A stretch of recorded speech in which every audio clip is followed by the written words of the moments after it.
next week onwards you are going to attend unit test. So be confident and just do your best efforts. Stop being afraid of what could go wrong, but think of what could go right. Have a joyful day, dear children, and welcome you all to our English class. Children, in the previous class, you had revision on lesson number 1, 2 and 3. Now, we are going to continue with that.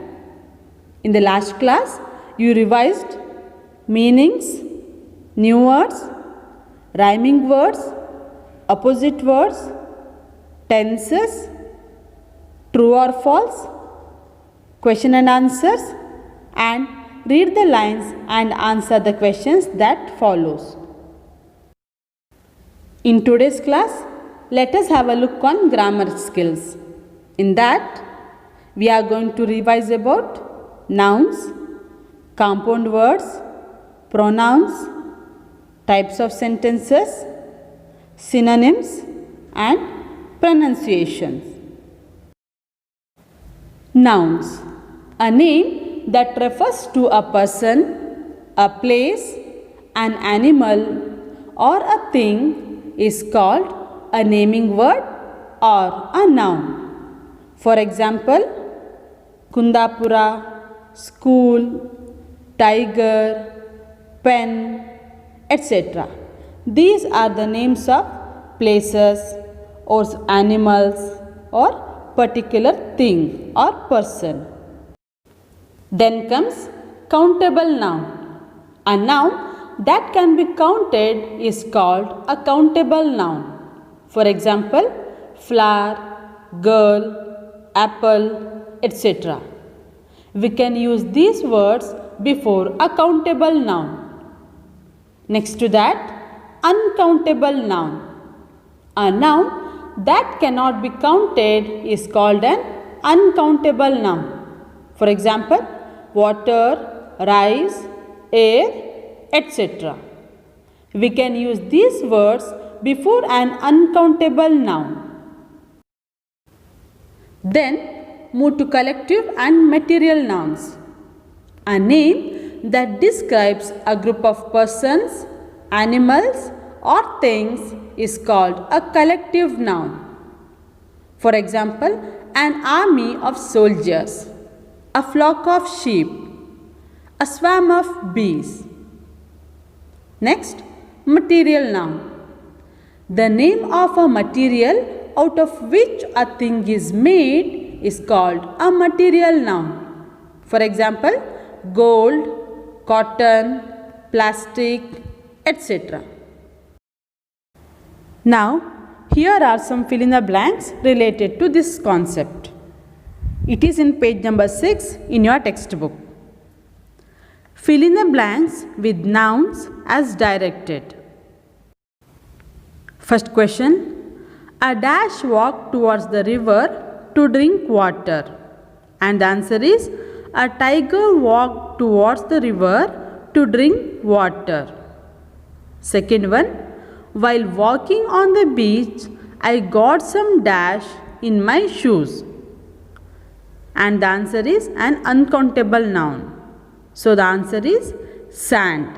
While walking on the beach, I got some sand in my shoes. Third one. A huge dash of people gathered in the street. Here the answer is a collective noun. And the answer is crowd. A huge crowd of people gathered in the street. Fourth one. Ramesh had dash for dinner. Here the answer is an uncountable noun. And the answer is rice. Ramesh had rice for dinner. Fifth one. I have many dash in my school bag. And the answer is a countable noun. So the answer is book. I have many books in my school bag. It is advisable to wear clothes made of dash in summer. Here the answer is a material noun. So the answer is cotton. It is advisable to wear cloths made of cotton in summer. Then comes abstract noun. An abstract noun denotes a noun that we cannot see, taste, hear or touch. Our faces express how we feel. By looking at a person's face, we can usually tell if he or she is happy or sad. But can we actually touch happiness or sadness just as we can touch a tree or a cup of a river? No, we can only feel them. For example, look at these pictures. Happy, sad, afraid, angry, excited, surprised. These are some examples of abstract nouns. Then let us revise the compound words. Sometimes two words can be joined to make a new word that has a new meaning. This new word is called a compound word. Rainbow is a compound word. Rain plus bow. Then other examples are sun plus flower, sunflower. Eye plus ball, eyeball. Book plus mark, bookmark. Week plus end, weekend. Then move to page number 8. In that, choose one word each from both the columns and make a new word. Write it in the column C. One has been done for you. Super plus market, supermarket. Out plus side, outside. Foot plus bridge, footbridge. Under plus ground, underground. Dish plus washer, dishwasher. Next, look at question main B. Fill in the blanks with words from column C. First one, father put the dirty plates in the dash.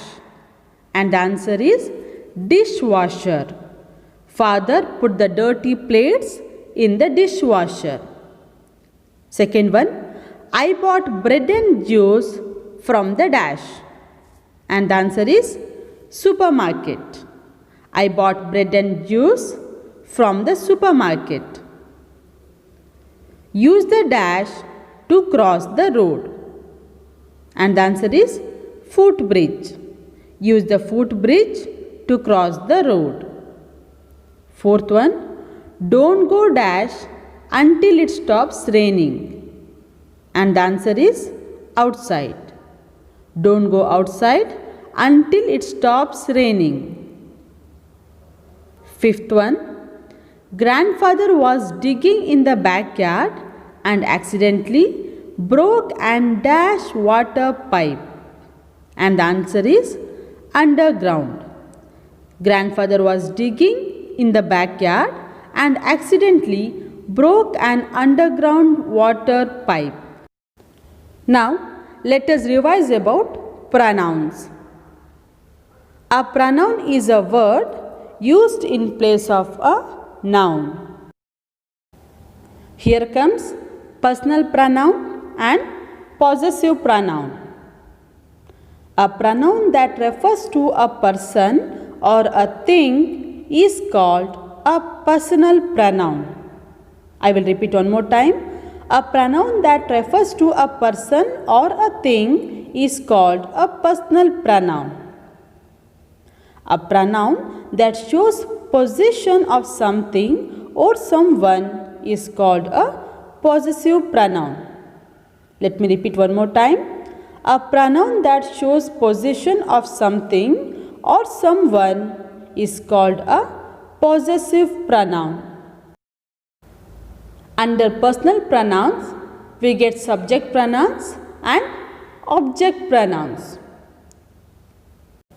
For example, he, she, we, it, you, I, they. These pronouns are used as subjects and are called subject pronouns. For example, she is a nice girl. It crawled under a sofa. Then, object pronouns. For example, him, her, us, it, you, me, them. These pronouns appear in the middle or at the end of sentences and are called object pronouns. For example, Mother baked me a cake. Here is your pen. Please take it. Then move to the examples of possessive pronouns. His, yours, hers, mine, ours, theirs, its. For example, this beautiful kingdom is mine. These books are ours and those books are theirs. Now have a look on this fill in the blanks. First one, I have a good collection of picture postcards. Dash are from different countries and the answer is they. I have a good collection of picture postcards. They are from different countries. Second one, my brother Ronit also started collecting postcards a year back. Dash exchange postcards sometimes. And the answer is we. My brother Ronit also started collecting postcards a year back. We change postcards sometimes. Third one, my dad gave us some more postcards that he had with dash. And the answer is him.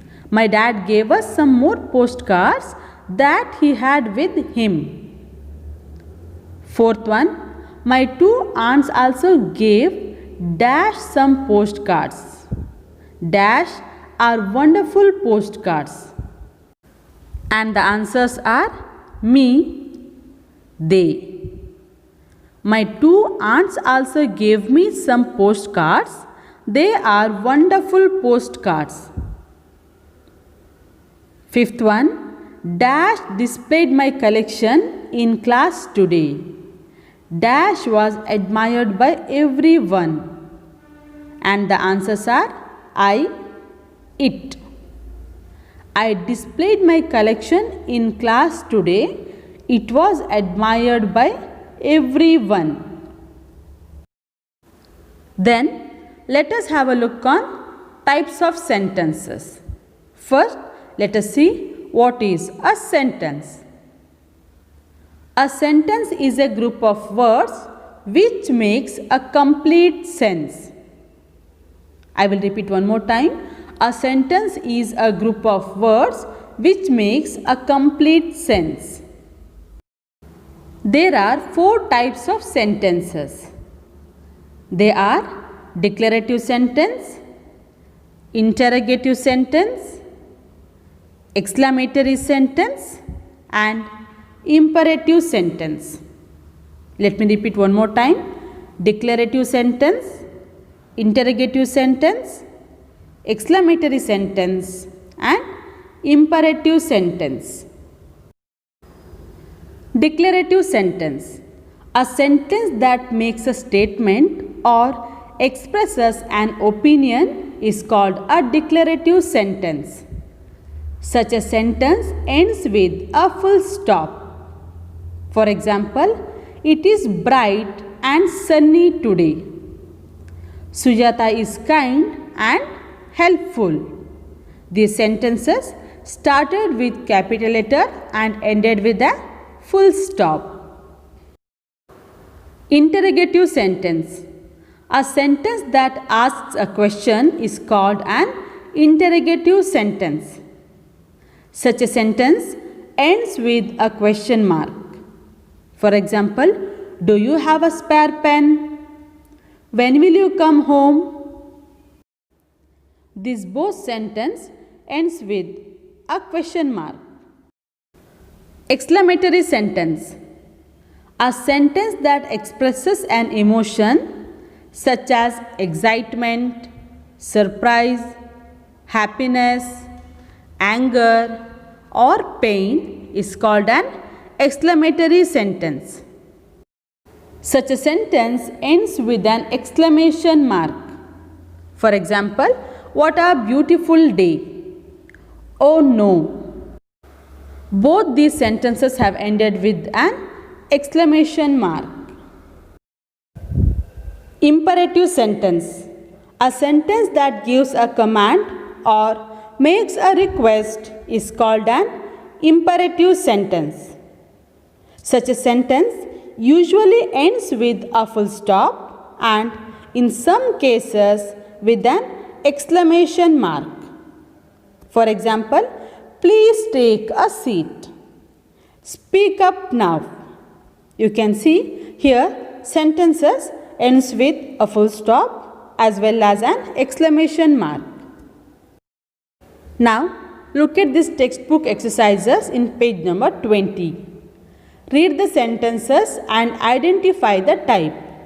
Write D for declarative, I for interrogative, E for exclamatory and IM for imperative sentences. In that first one, I love this story book. This is an exclamatory sentence. Second one, where is my red dress, mother? This is an interrogative sentence. Third one, please play the DVD. It is an imperative sentence. Fourth one, Africa is a continent.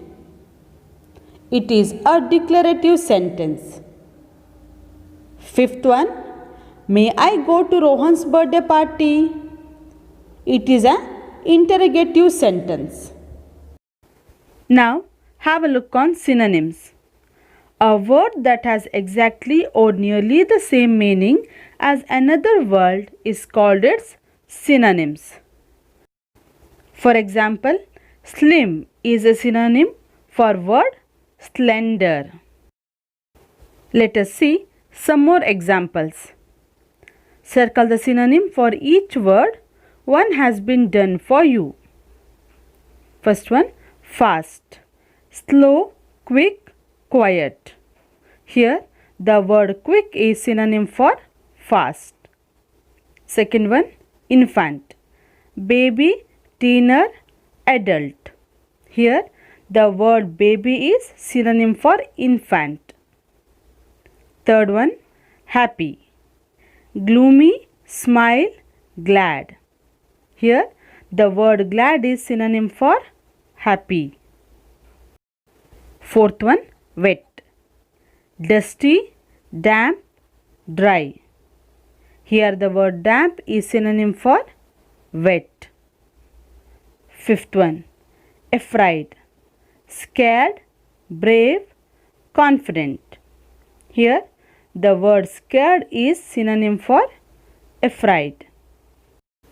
Then move to pronunciation. Words ending with G-U-E, G and Q-U-E, K.